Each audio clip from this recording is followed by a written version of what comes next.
Good evening, everyone, and welcome to this Cabinet meeting on the 21st of November 2024.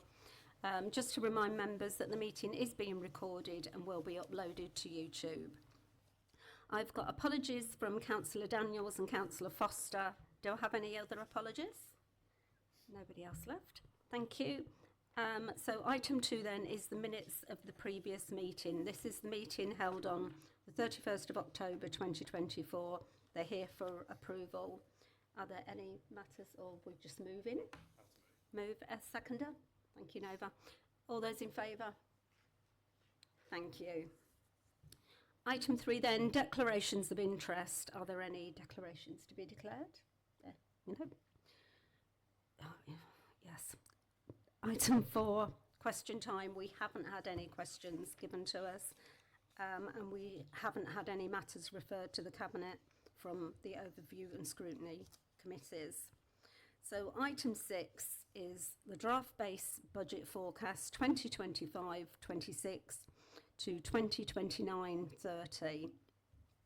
So the purpose of this report is to inform members about the repriced base budget for 25-26, base budget forecast for the period 25-26 to 29-30, the 5-year medium-term planning period, and the underlying assumptions, and to consider the future strategy to address the financial trends.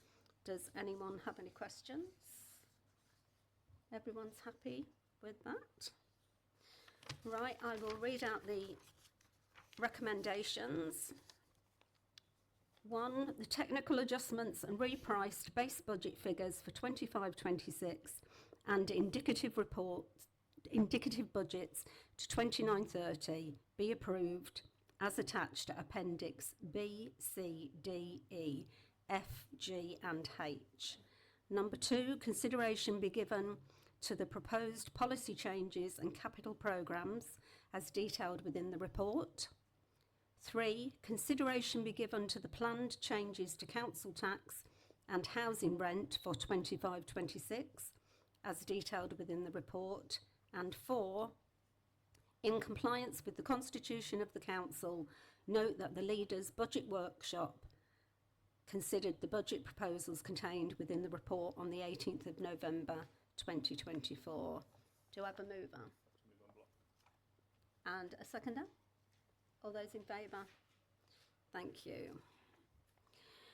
Item 7, the Treasury Management Strategy Statement and Annual Investment Strategy Mid-Year Review Report 24-25. So the purpose of this report is to present to members the mid-year review of the Treasury Management Strategy Statement and Annual Investment Strategy.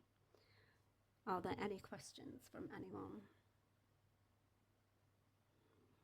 Nothing at all. Right.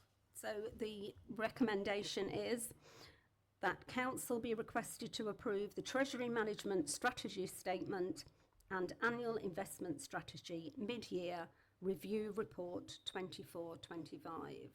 Mover? Seconder? All those in favour? Thank you. And item 6 is mine again.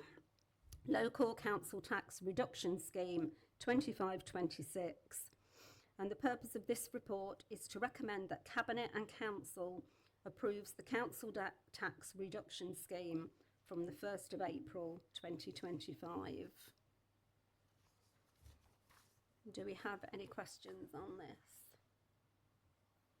No. So the recommendations from this are: Council consider and endorse the proposed recommended changes detailed below.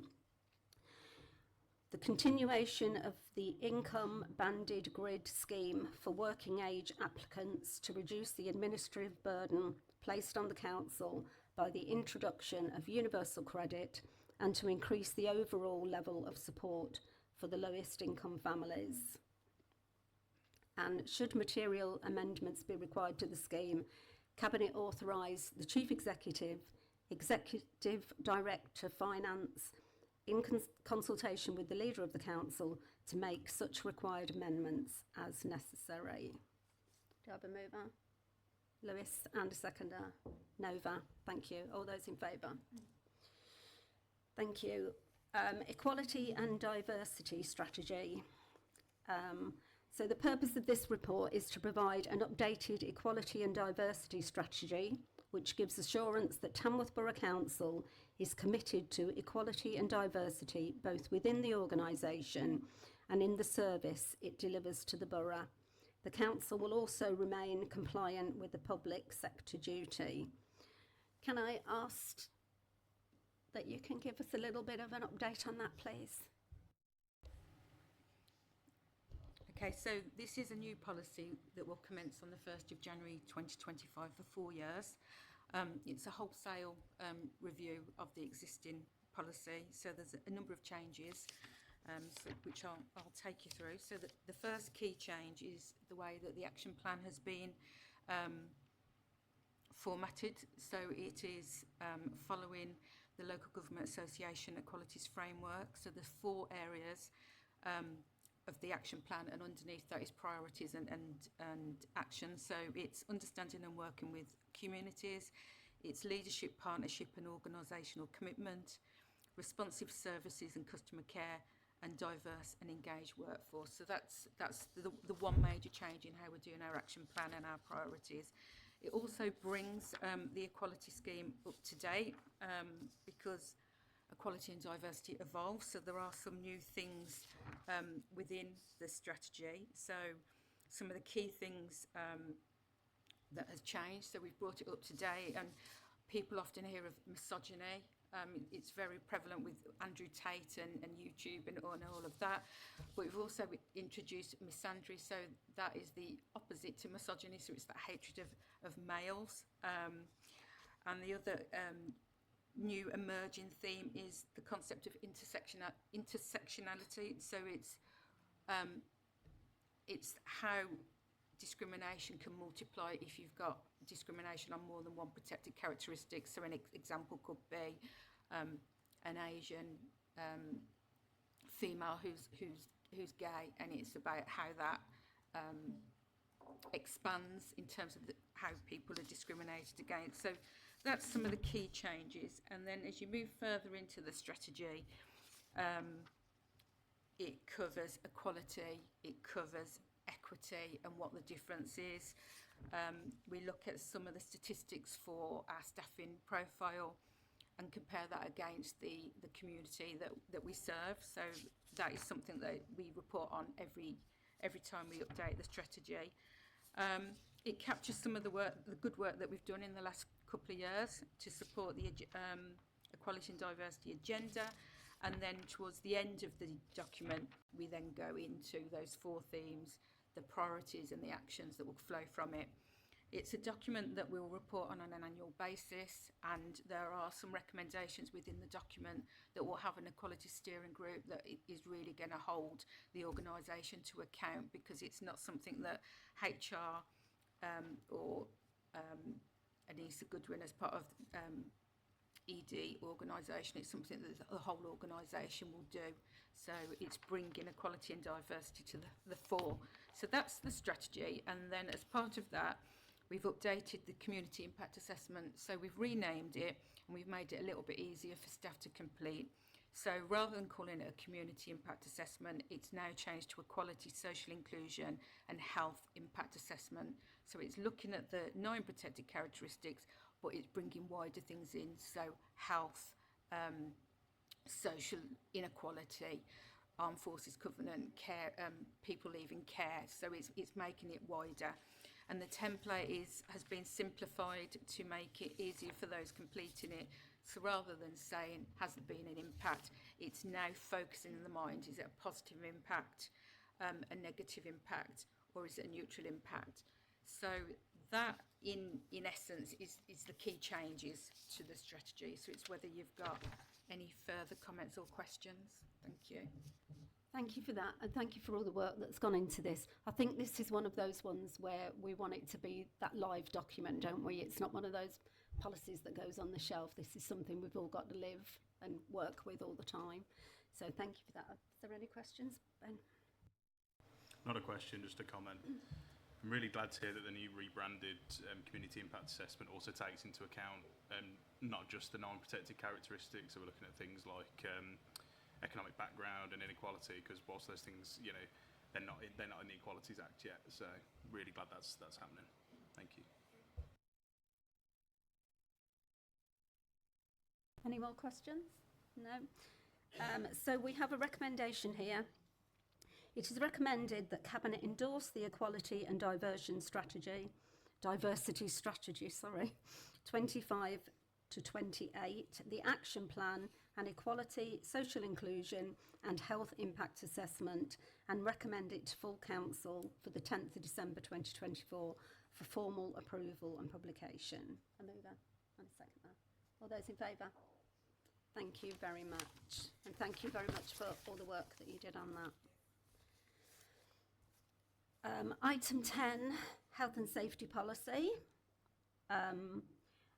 This is Councillor Foster's policy, but he's off on his holiday at the moment.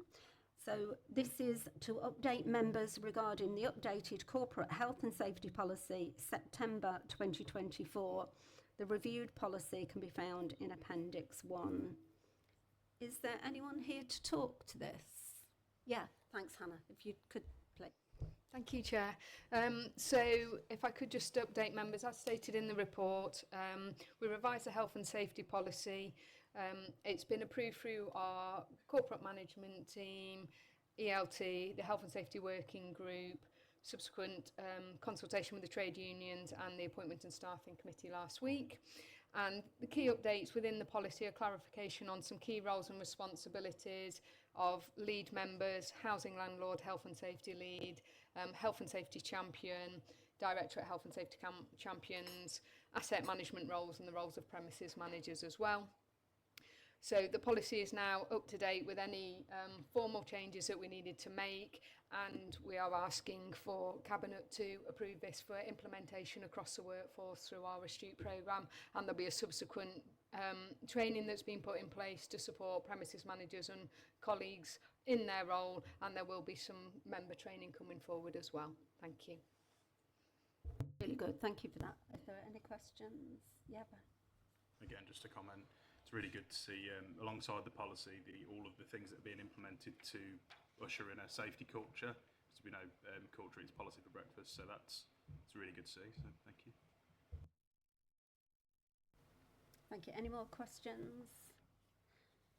Thank you. So the recommendation before us is that Cabinet formally approves the policy for immediate implementation. Mover, seconder. All those in favour? Thank you very much. Thanks, Hannah, for that. Right. Item 11 then, community recovery funding. And the purpose of this report is to consider the outline spend plan of the government's community recovery funding. And I understand Mr. Barnes is going to do this one. Thank you. Thank you, Chair. Yes, as members will be aware, the Council has been allocated funding from central government to support our recovery from the events of August of this year, and also to support our ongoing work around developing positive community cohesion across Tamworth. What this report is basically setting out is an outline spend plan. So members will note that's not currently costed, and we do expect that to develop over time. In terms of deploying this funding, we're looking to obviously ensure that we're developing positive community cohesion outcomes, engaging with all communities within Tamworth, and using this funding really to leave a legacy and an ongoing and sustained programme of works.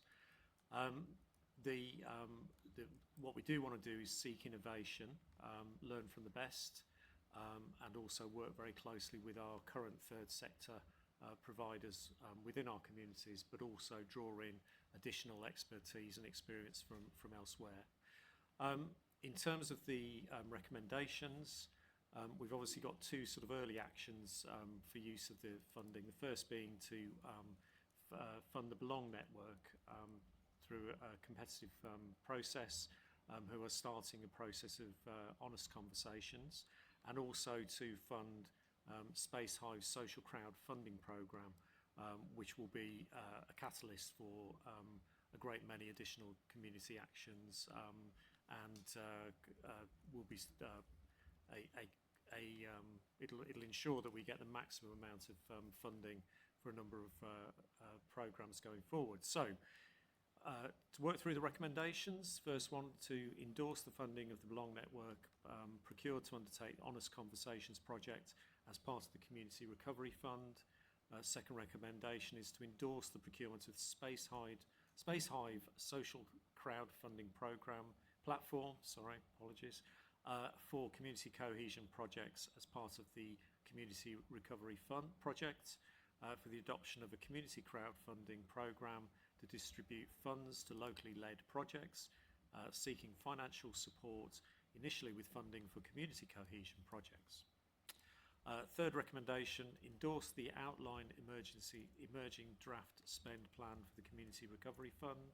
And the fourth recommendation is to delegate authority to the portfolio holder for Cooperative Council, Community Partnerships and ASB, the Executive Director of Communities and Section 151 Officer to authorise confirmed and committed expenditure by the 31st of March 2025 in accordance with government criteria and confirmation by the Ministry of Housing, Communities and Local Government. Happy to take any questions, Chair. Thank you. I think more of a comment than a question. I think this is a really good piece of work that we've come to. I think everyone in this room will see the importance of us doing this work. We're really grateful that we were awarded the money from government, the recovery money. But once again, I know I've said it a few times, but I'll say it again. This is just the start. This is the piece of work we're doing now, but we have to keep on with this. So it's about putting things in place that can keep going and working with those different people in the community to make sure that this does keep going. Are there any questions? Nova? Thanks. Yeah, it's a really interesting project. I think it's obviously needed. One of my questions is kind of around the people that cause the disruption in Tamworth are not the kind of people we would expect to participate in community projects and schemes. And I just wonder how that's being managed through this programme, because I can see loads of lovely people come together and do loads of lovely conversations and have a nice time, but actually those people that are anti-establishment, as it were, will not maybe take part, and therefore it's not actually targeting the actual problem. So I just wonder if that's been considered. This is something, I mean, again, with the work that the Belong Network will be doing, they have been, one of the things we've tasked them with is to look at how they would actually reach out to all communities in Tamworth. There are discussions ongoing about how do we sort of reach out to have that engagement with individuals who may not hold views that we particularly agree with, to those associated perhaps who were actually involved in the violence, or certainly the communities that they come from, their families, etc. So I think there is around that honest conversation. Obviously, that can't just be a conversation amongst the willing, as it were. So there are discussions going on about how do we achieve that. I think in terms of community cohesion, obviously, again, the point being that community cohesion is about all communities coming together. And again, one of the things we'll be looking for is innovation in terms of reaching out to all communities and ensuring we break down barriers rather than just reinforcing them through the approach to engagement. So certainly something we're aware of, and we'll be working hard to ensure that this doesn't just become a coalition of the willing, and we are actually engaging and reaching out to all communities throughout Tamworth. Thank you for that. I think one of the things we've said, because we have had some conversations with the people from the Belong Network, is we've got to stop saying that we're trying to get hold of those hard to reach people. It's the people we haven't spoken to yet that we need to be speaking to. So, any more questions? Lewis?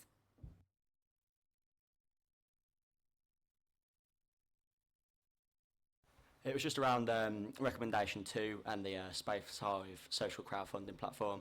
I think it's going to be a really good project. I can see how that's going to really benefit us moving into the future. Obviously, that's going to require like a lot of comms going forward to get that into people's mindsets, to be able to look there and contribute to those sorts of projects, which we expect to see on there. Just a couple of questions regarding it. So during one of my portfolio meetings, I was told the initial costing, but I didn't ask too many questions on it, so I just thought I'd ask them now. So in regards to the costing, was it a annual subscription fee, or was it like a one-time purchase? And then just something that popped into my mind was once we've purchased and procured the funding platform, is there a cut which the company take? Or is it once we've spent the money, we've bought the procurement platform? Is that it?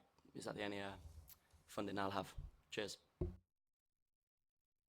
I may have to revert to you on those specifics. My understanding is that the money that we're allocating to this is basically an initial tranche of funding, which obviously then the platform works as a multiplier on that.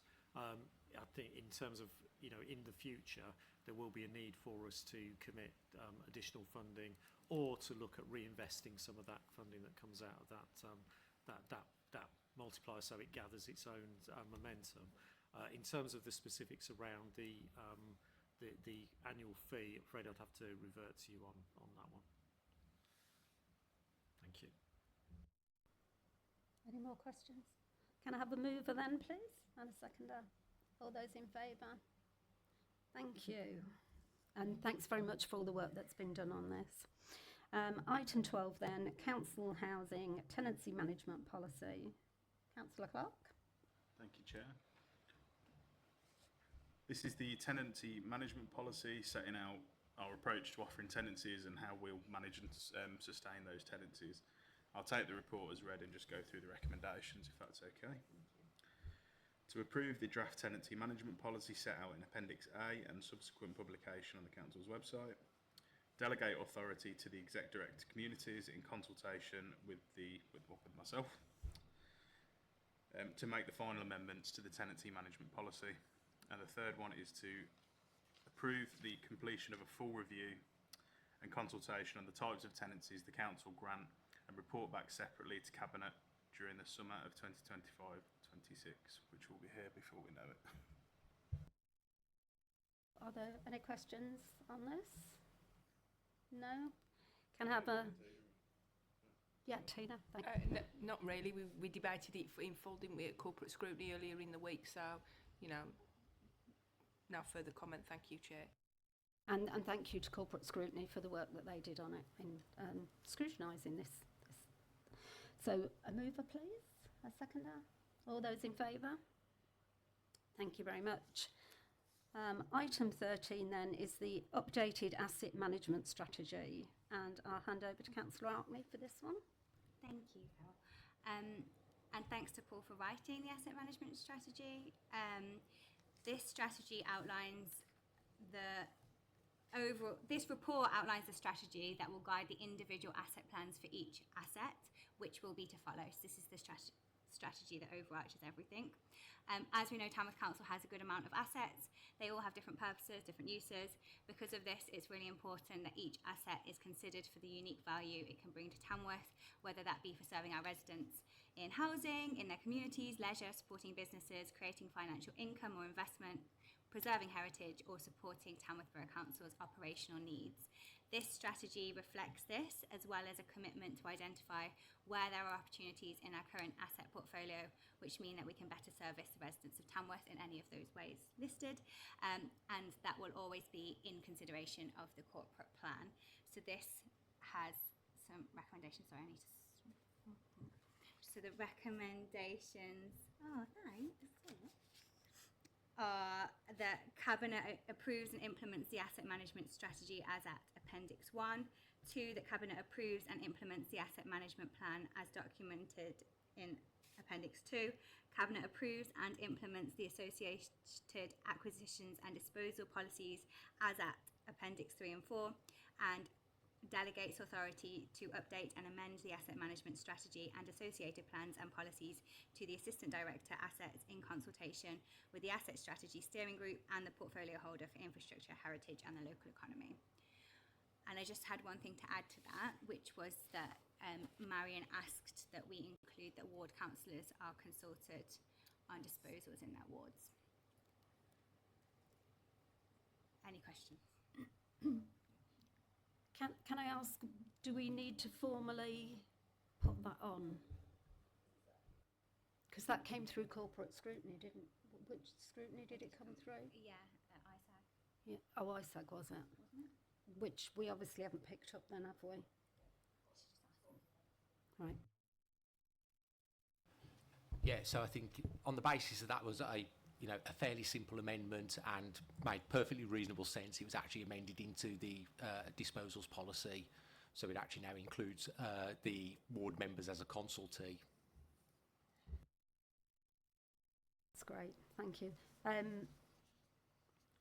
For me, I'm quite excited that we've got this, because this means the next step now is actually looking at the assets, which is the bit that we're all quite excited to do and see what comes out the other side of that. So, well, this side, we're excited, but yeah, it's going to be harder work for everyone else. Any more questions? Do I have a mover and a seconder? All those in favour? Thank you. Right, before I go on to exclusion of the press and public, I realise I was a bit remiss, and I do need to thank Joe Goodfellow for all the work that you've done on those budget reports that we've had. It's such a lot of work, and this time of the year it's just unrelenting, isn't it? So thank you. So, exclusion of the press and public. That members of the press and public be now excluded from the meeting during consideration of the following item on the grounds that the business involves the likely disclosure of exempt information as defined in paragraph 3 of part 1 of Schedule 12A to the Local Government Act 1972 as amended.